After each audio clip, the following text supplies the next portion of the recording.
Olá, muito prazer.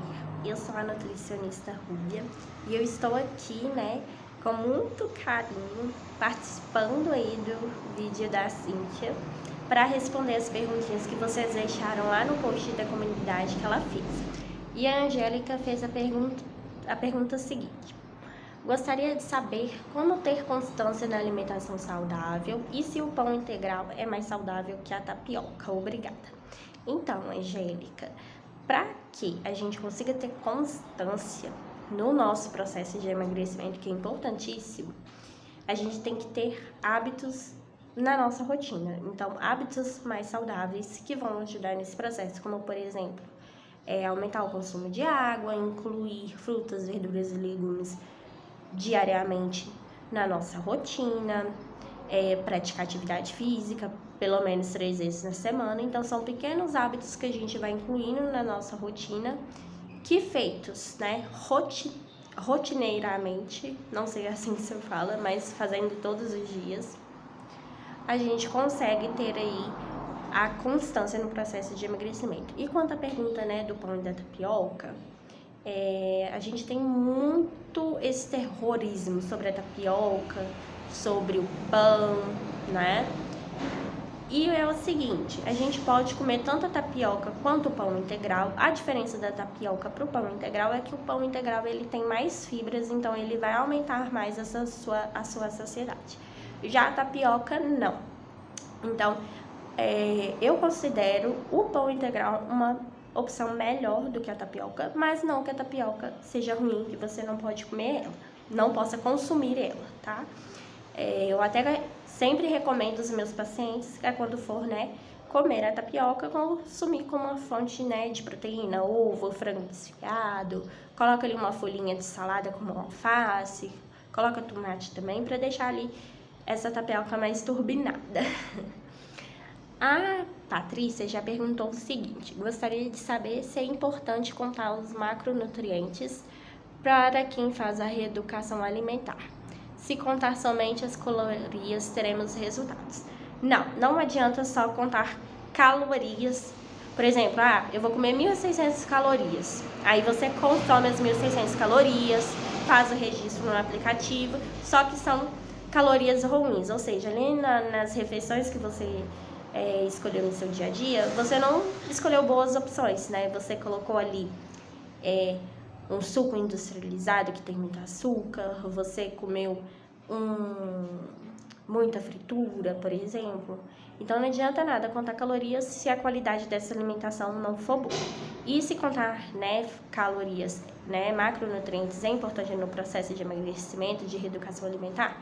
Não, gente, vocês ficam muito fixados em números quando o que importa mais é a qualidade da refeição. Então, não vai adiantar nada contar números se não tiver uma qualidade boa, tá?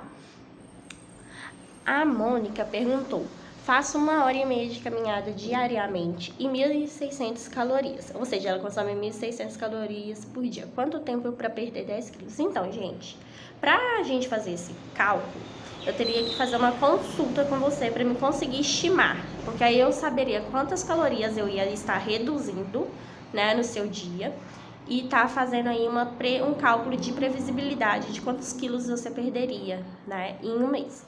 Mas a média é que a gente consiga perder, ali em torno de 1 a 2 quilos por mês. Então, você perderia aí esses 10 quilos em torno de 5 a 10 meses, tá? De 5 a 10 meses. A Dina, acho que é Dina Bittencourt, perguntou: eu gostaria de uma dica sobre café da manhã. Tenho intolerância à lactose e faço meu próprio iogurte. Minha dúvida: quantas frutas posso acrescentar em meu overnight oats? Aveia dormida? Bom dia.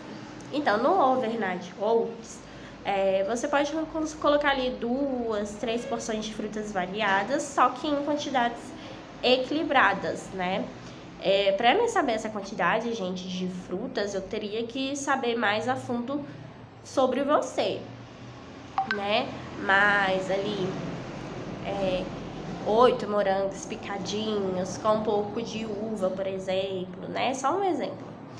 Pode sim, tá? Colocar aí na sua rotina.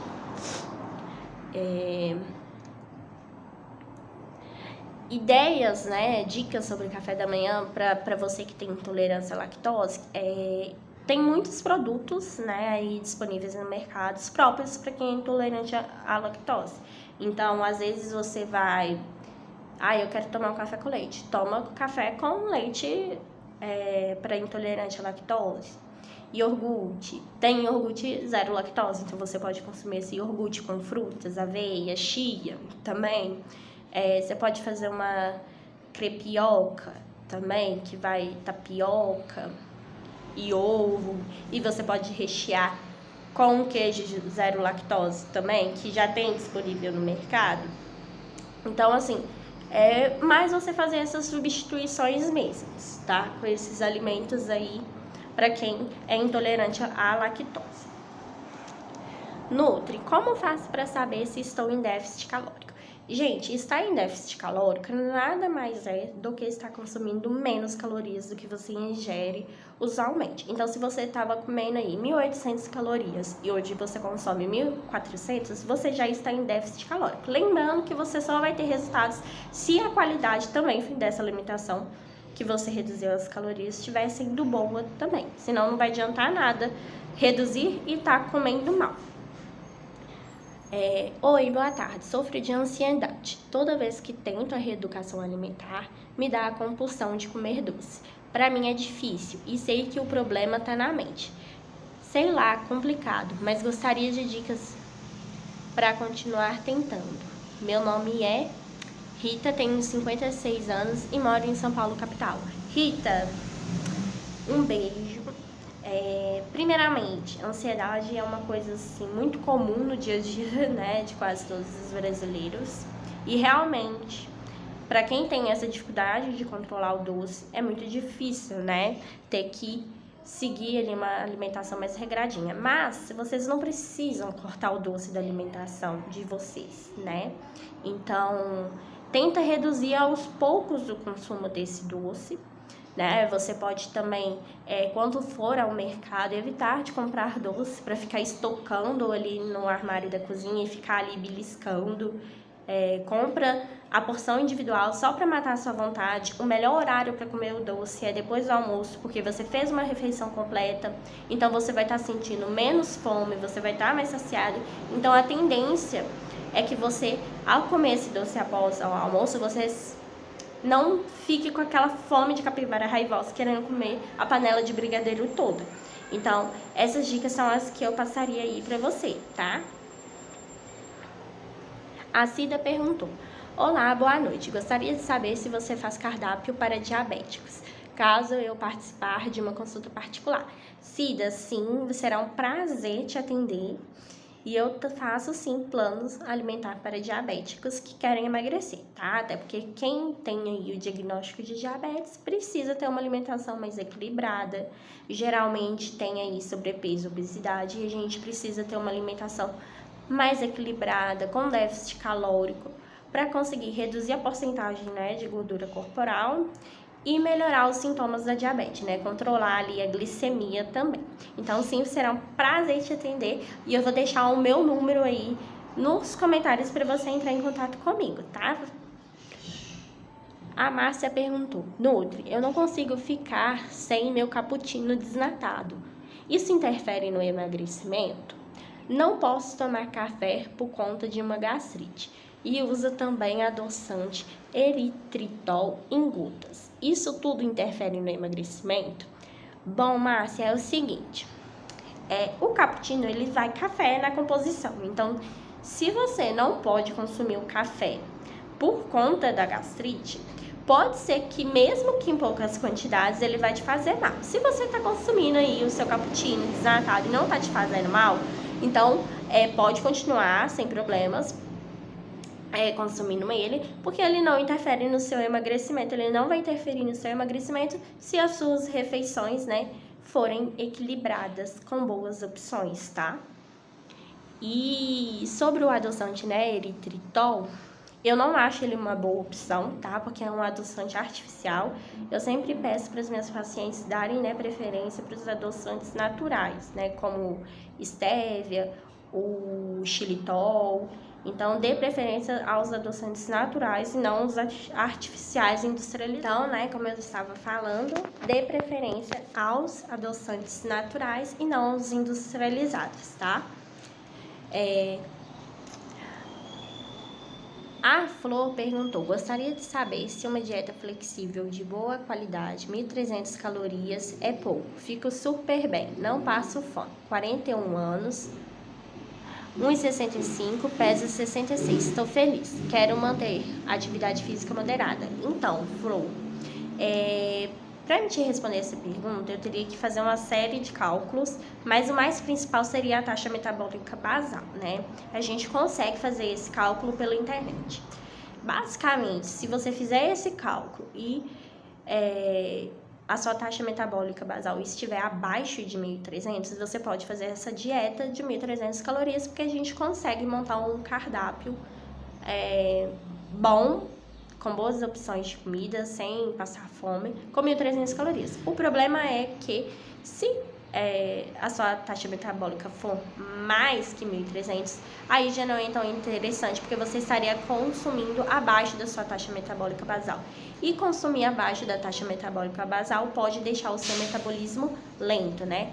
Quem não sabe, taxa metabólica basal nada mais é do que o mínimo de calorias que a gente tem que consumir no dia para que a gente consiga realizar todas as funções do nosso corpo sem que afete ele, né? Que tenha aí resultados negativos na performance do nosso organismo. Então, evitem, né, fazer dietas restritivas abaixo da taxa metabólica basal de vocês, porque isso pode deixar o metabolismo mais lento, né? Então, se a gente consumir calorias abaixo da taxa metabólica basal, a gente vai estar gastando menos energia. Logo, é igual eu falei, o metabolismo vai ficar lento, você vai parar de queimar gordura e aí você pode entrar no efeito platô. Então, você tem que avaliar isso aí, né, Flor? Se 1.300 calorias vai estar abaixo ou acima da sua TMB. Se tiver acima, né, se a sua TMB estiver abaixo de TMB, de 1.300 calorias, ok, você pode fazer. Agora, se a sua TMB estiver acima de 1.300, não pode, tá? A Alexandra perguntou: como faço para sair do efeito platô? Mesmo fazendo reeducação e atividade física, a balança não diminui. Então, gente, basicamente, né, quando a gente entra no efeito platô, é porque a gente está há muito tempo com o mesmo padrão de alimentação ou há muito tempo com o mesmo padrão de atividade física. Então, se a gente mudar a nossa alimentação e se a gente deixar a nossa atividade física mais intensa, a gente tem grandes possibilidades de sair do efeito platô. E é sempre bom lembrar também que o processo de emagrecimento, ele é assim, ele começa, a gente desincha bastante, então a gente sente muita diferença na balança, mas depois o peso fica meio que assim, demorando, né, a diminuir. Então tem que avaliar também se o peso está diminuindo, demorando a diminuir, ou se realmente é efeito platô, tá? Mas basicamente essas são as orientações que eu passo para os meus pacientes, além de que também ele pode estar no efeito platô se ele estiver consumindo abaixo da TMB, igual eu expliquei anteriormente. Então tem que levar isso aí em consideração também, tá? Gente, então essas foram as perguntinhas que eu recebi. Eu adorei participar desse quadro aqui no canal da Cíntia com vocês. E eu fico aqui aguardando os comentários, o feedback de vocês, para saber se vocês gostaram e se vocês querem que a gente faça mais vezes. Então conta aqui embaixo que eu vou amar saber. Um beijo! Chemicals collide. Hold tight, hold tight.